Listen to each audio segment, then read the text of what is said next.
Terima kasih atas kesempatannya.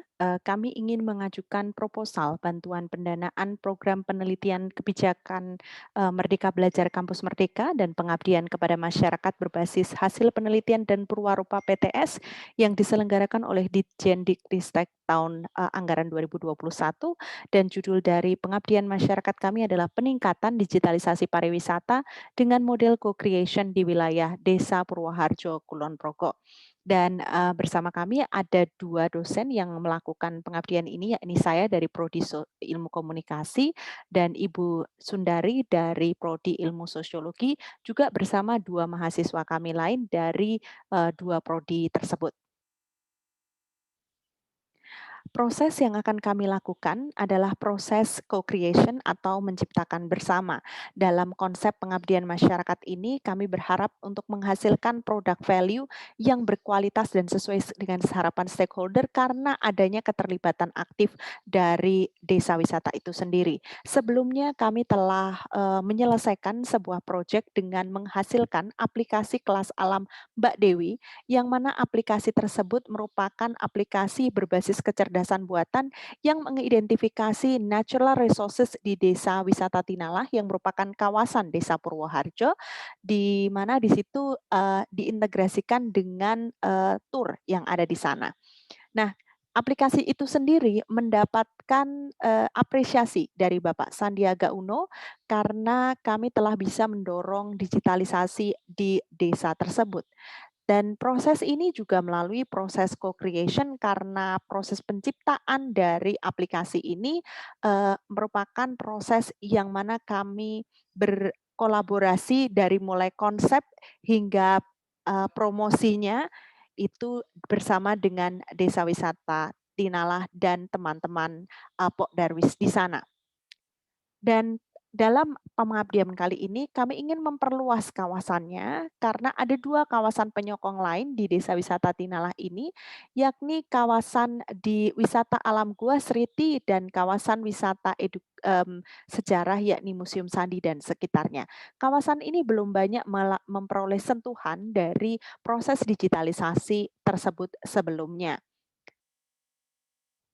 Dan hasil FGD kami terakhir ketika kami, melakukan proses, penciptaan tersebut itu adalah, adanya kebutuhan penguatan aspek visual dan digitalisasi terutama aspek fotografi dan videografi, di kedua wilayah penyokong terutama bagaimana itu dihasilkan sendiri oleh teman-teman dari Desa Purwoharjo. Di mana output dari proses penguatannya ini adalah brosur paket, wisata baru yang merupakan diversifikasi produk dan hasil dari kolaborasi yang sudah dilakukan. Lalu yang kedua adalah kebutuhan penguatan aspek UMKM Desa Purwoharjo, sehingga bisa menunjang pariwisata yang disebut desa wisata digital dengan penggunaan cashless, mobile banking atau cashless, transaction. Lalu yang ketiga adalah kebutuhan public speaking dari local guide-nya untuk bisa mengintegrasikan cerita dari setiap jalurnya dengan aplikasi Mbak Dewi.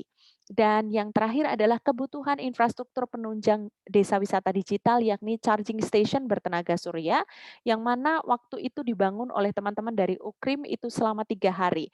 Jadi dalam proyeksi waktu kami yakin ini bisa selesai dengan time frame yang sudah disediakan.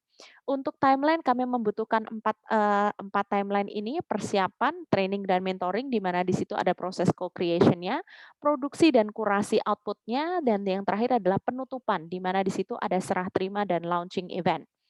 Digitalisasi pariwisatanya sendiri ada 4 aspek penting tadi seperti kebutuhan yang sudah kita assess sebelumnya dari hasil, produksi, aplikasinya, yakni adanya kebutuhan aspek visualisasi dan pelatihan, pelatihan storytelling, pelatihan cashless society, dan mobile app optimization. Output dari proyek pariwisata digital ini ada 5 hari full day pelatihan tematik digitalisasi, 8 materi pelatihan, 4 jenis produksi karya warga desa yang sudah dikurasi, 15 UMKM akan mampu bertransaksi secara cashless, 10 guide di 2 kawasan yang lain akan semakin meningkat kapasitasnya, 40 peserta warga di kawasan Desa Purwoharjo yang meliputi 3 kawasan tadi bisa meningkat keterampilannya, ada juga puluhan stok foto dan video yang bisa digunakan untuk pemasaran media sosial 1 tahun ke depan, puluhan eksemplar brosur promosi baru, munculnya paket-paket wisata terintegrasi teknologi untuk diversifikasi di 3 kawasan tematik ini, 2 charging station bertenaga surya seperti gambar di sebelah kanan ini, itu semua untuk warga di Desa Purwoharjo, dan ada output akademik yakni 1 jurnal nasional dan 2 haki. Kebutuhan anggaran kami adalah 114 juta rupiah ya, dan itu meliputi belanja honorarium 34 juta, belanja bahan, belanja perjalanan lain, dan tentu aset desa seperti yang sudah kami sebutkan tadi di atas. Terima kasih dan salam sehat. Assalamualaikum warahmatullahi wabarakatuh. Namo Buddhaya, Om Swastiastu, salam kebajikan.